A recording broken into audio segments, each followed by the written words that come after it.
Hi guys, welcome back to my channel. I am Sneha, and as you might have guessed from the title, it is about students who are trying to come to Canada.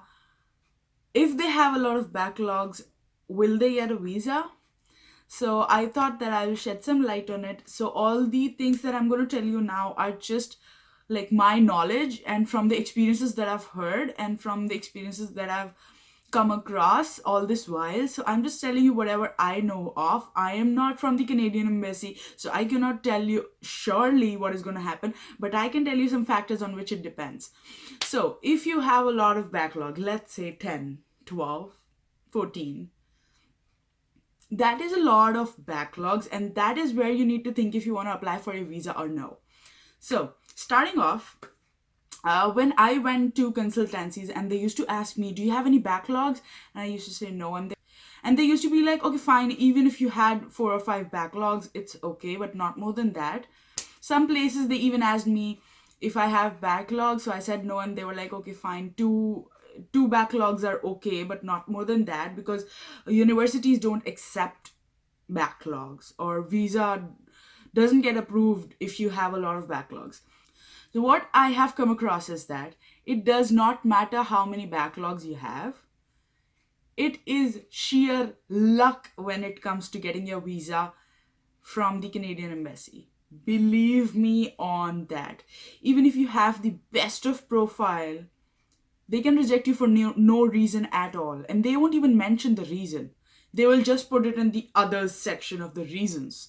So first of all, the acceptance of your visa depends on a few factors. What was the grade of your last academic degree that you did or diploma that you did? So let's say that I did my BCA. So I was supposed to have 60 to 65%, because any university or college in Canada requires minimum of 60% of percentage in the last degree or diploma that you did. First thing. Another thing is, and in some colleges or universities, it is even more than 60%. So yes, it depends on college to college. Also, it depends on your decent IELTS score. That is 6.5, more than 6.5, and not less than 6 in any of the individual bands, all right? So if you have less than 6.5, let's say if you have 6, doesn't make any sense, there will be less chances. Obviously, that does not determine that you are going to get rejected, but that does include in one of the factors that can actually affect your visa acceptance or rejection. So the next thing is that you're choosing the right course. So a lot of people who have done, let's say, bachelor's in computer applications, and then they go for agriculture altogether, those are two different fields, and for that you need to make sure that you're providing a proper SOP, that is a statement of purpose. So you can choose whatever you want in life, obviously it's your life, but you need to make sure that the course that you're choosing is somewhere aligned to what have you done previously. So you need to align your preferences, first thing. Still, if you don't want to align your preferences, you want to go for something different altogether, then you need to make sure that you write a very, very good statement of purpose in which you mention why are you changing your field? Why do you want to change your field? And if that statement of purpose actually, attracts the officer who's actually granting your visa or whatever, he can actually accept your visa application and he can give you your visa. And if it does not make any sense to him, he will reject it. First thing. And in most of the cases, they don't even look at the statement of purpose for the reasons. If they don't see that the course is aligned with your previous academics, they will reject it right away. Next thing, your proof of funds. So the CS statement that you get made before you apply your visa also determines if you're going to get your visa. So they need to know that you have enough funds on your parents and on yourself so that you can study in Canada for whatever time period your course is for. So you need to make sure that you show enough of funds to them so that they know that you're not coming here just to make money out of this country and just to settle here, and they want you to have enough funds so that you're not a liability on their country. So you need to make sure that you provide a proper proof of funds, so that they know that you're not just anybody who's coming here to earn and study and whatever and become a resident over here. You should have enough for funds so that you can study here without any problems. These are all the things that you need to make sure. Now, if you do not have 60 to 65% in your overall last degree or diploma, that is an issue right there. In fact, colleges don't accept you if you have less than that. But if you have got an acceptance letter from a college, then it is just about the visa.